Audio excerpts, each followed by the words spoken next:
Hey everybody, I'm Mike Iaconelli. Welcome to a brand new episode of In the Shop. But guess what? I'm not in the shop today. I'm out on the lake. It was too nice. I couldn't be stuck in the shop. But guess what? We've got a great topic for you today. And it is what to target when you go bass fishing. What to look for, what you target, what you throw at when you go bass fishing. You know, there's a lot of things to talk about on this topic, but the thing I want to start on is the similarities. And I'm going to cover the top 5 things to target when you go bass fishing. The one thing they all have in common, you ready for this, is change. So all 5 of these, as I describe them and point them out to you, you're going to notice that the key to that target is finding change, something different about that target, okay? So keep that in mind. Change is one of the most important things. But let's start with number 1. And if you look behind me, you're gonna see something that's incredible, which is a massive field of vegetation. And if you look out, you're going to see about 3 or 4 different types of grass all mixed together. You're going to see lily pads. You're going to see duckweed. You're going to see a little bit of coontail popping up. And last but not least, you're going to see some algae that has blown in. And when you look at this vast field of vegetation, it's confusing. It is a little confusing. Look at it. There's lily pads and grass as far as you can look. But when I look at this target, when I look at this kind of cover, there is definitely a key cast or key cast to make on this kind of stuff. And I want to show you right here in front of me one of the most key things you could target in vegetation. And you heard me say it in the beginning of this video, and that is change. Change. And if we look at this right here in front of us, we're going to see where this field of lily pads makes a point. Look at it. It makes an obvious point in those pads. In addition to that point, you see some duckweed and algae blown in. And if you look on the other side of this vegetation point, you're going to see a little open pocket. So look at it. It makes like an elbow of open water. So that's key. So I'm going to target vegetation, but within this vegetation, within this grass, that key cast is always the spot where it changes. And I'm going to throw a frog just so you can see where my casts are going to be. Massive field of lily pads, but this is a key area. This is my target. And I'm going to target that point of grass, and that frog is going to let you see it on the top. Those fish are going to set up on that point. That's a key spot. And then also in that little elbow of open water. Look at it.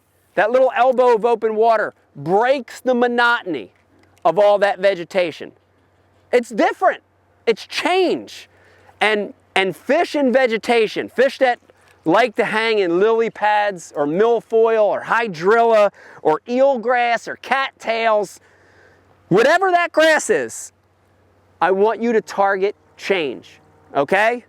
So my first, number 1, is going to be irregularities in vegetation, okay? Irregularities in vegetation.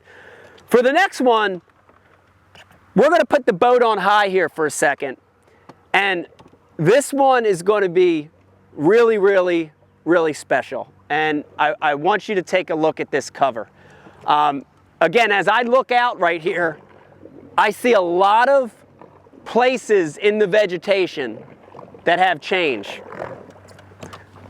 But I see something out in front of me that is so key when I'm bass fishing, so important that I have to show this to you, okay? I have to show this to you. And this one's easy because this one could be any kind of cover. It could be hard, like wood. It could be rock. It could be a clump of grass, or it could even be crazy stuff like a shopping cart. It could be a sunken car. It could be anything. But the second thing we're going to target when we're bass fishing, and here we go, we're getting our first look at it, is isolated cover. Isolated cover. And if you look at this particular piece of isolated cover, you're going to see why it's so important. Once again, it's change. It's different from everything else that surrounds this area. I want you to really look at this. We're in a bay that has all grass, vegetation everywhere. And all of a sudden, look at that piece right there. Look at that. It's an isolated lay-down log that probably drifted in from the creek. Maybe it was planted by somebody. Maybe it fell off a tree and floated out.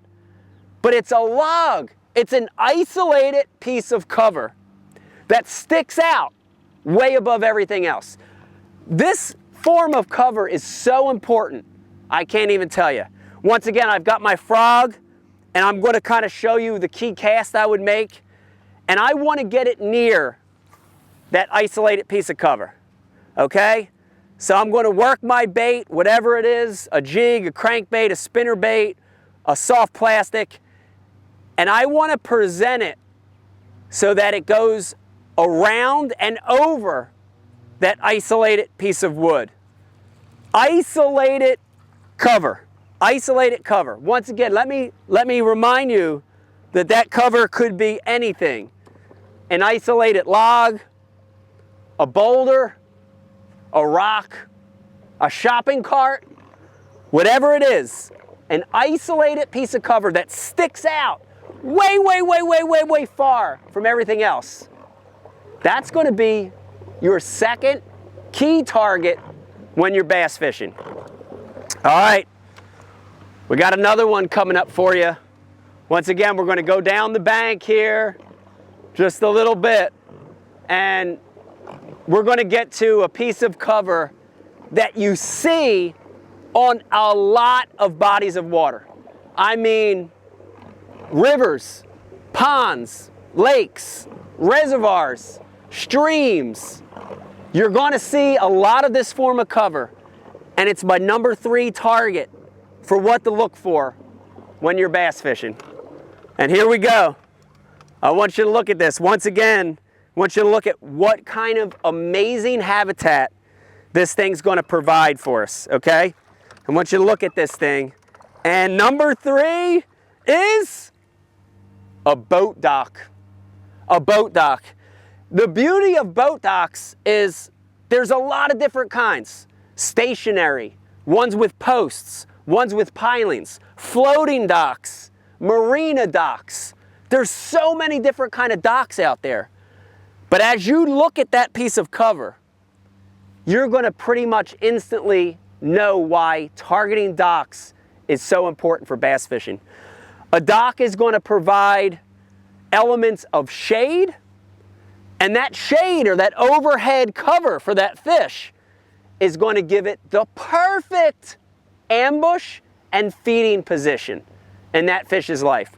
I'm looking at that dock, and you can see, even though we've got vegetation around it and there's sort of a mat blown in front of it, underneath the dock is clear. It's open water and it's shady. It's got a lot of shade cover to it. If you look at this one, this is what I call a combination dock because it's got pilings driven in, which are stationary. You'll see the pilings on the left-hand side, but it also has a styrofoam or plastic base, which is floating. Man, that dock is going to really be the base of the circle of life. That shade in that dock is going to attract really small fish. The shad, the little bluegills, even the crawfish will be under that dock in the shade, eating the algae. And of course, that little stuff, that real tiny stuff, is going to attract the bigger fish. I want to go over to this dock real quick, and I'll show you a few of my key casts that I'm going to make on this dock. I'm going to show you a couple of these key casts. You know, the one is for sure, I want to present my bait on each side of that dock. So if you see this dock's a rectangle shape, we've got the right side of the dock, we have the front of the dock, we have the left side of the dock, and last but not least, we have the walkway of the dock, which is the back of the dock. So I'm going to, on each of these docks, there's 3, 4, 5 key casts, but I'll just show you one, which is to target those corners of the dock. And here I'm targeting the right-hand corner. You see a little patch of open water. This could be a topwater, this could be a jig, this could be a worm, a soft stick bait. But somewhere on that dock, underneath of that dock, there's going to be a really big fish waiting to eat your lure. So there it goes, number 3, and it's a good one. I want you to target boat docks. All right, we're going to take another short boat drive. As we do, you can probably already see in the background and know what I'm going to tell you for number 4. And this one's a special one.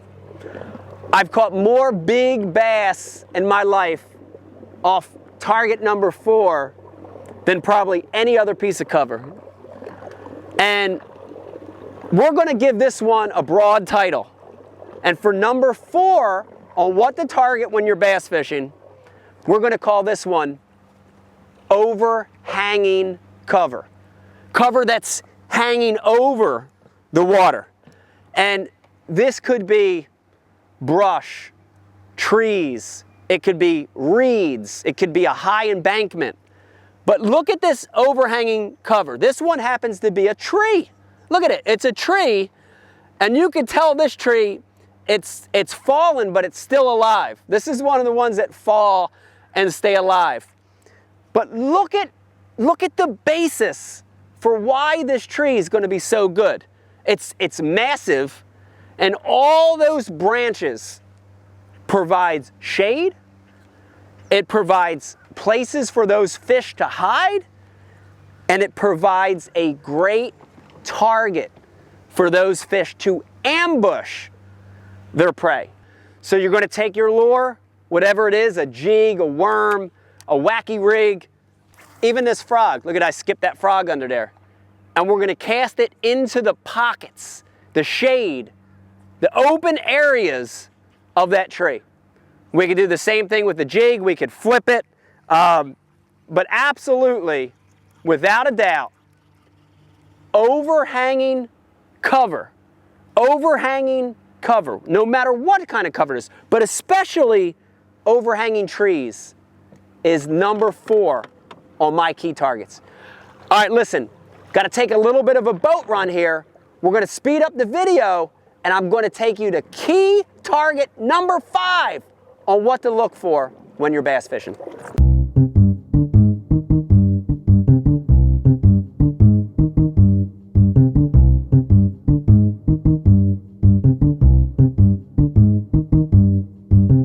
All right, and here we go. We just arrived, and this is target number 5 on what to look for when you go bass fishing. This one is another one that you're going to see a lot of places. Lakes, rivers, reservoirs, streams, ponds. And if you look at it, you can kind of tell by the guardrail, and this car gone past in a second, you know what we're on. And this is riprap rock. This particular one is a causeway, dams are another good one, bridges, roads.